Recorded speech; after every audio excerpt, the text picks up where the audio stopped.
एक और अहम खबर से आगाह करेंगे। पाकिस्तान टीम का नायब कप्तान कौन होगा पता लगा लिया गया है। कौमी सिलेक्शन कमेटी ने चेयरमैन पीसीबी, कप्तान और कोचेस से मुशावरत के बाद नायब कप्तान फाइनल कर लिया है। Wicket keeper batter Mohammad Rizwan कौमी टीम के नायब कप्तान होंगे, जबकि मोहम्मद रिजवान न्यूजीलैंड सीरीज और आइंदा सीरीज के लिए भी बाबर आजम के नायब होंगे। आपको बताते चलें पाकिस्तान टीम का नायब कप्तान कौन होगा पता लगा लिया गया है। कौमी सिलेक्शन कमेटी ने चेयरमैन पीसीबी, कप्तान और कोचेस से मुशावरत के बाद नायब कप्तान फाइनल कर लिया है। Wicket keeper batter Mohammad Rizwan कौमी टीम के नायब कप्तान होंगे, जबकि मोहम्मद रिजवान न्यूजीलैंड सीरीज और आइंदा सीरीज के लिए भी बाबर आजम के नायब होंगे।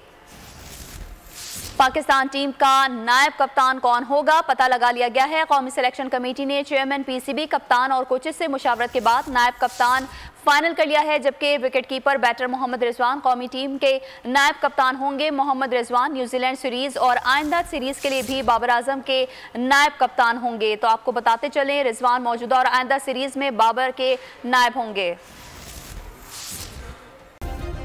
सब्सक्राइब करें और बेल दबाएं ताकि कोई खबर रह न जाए।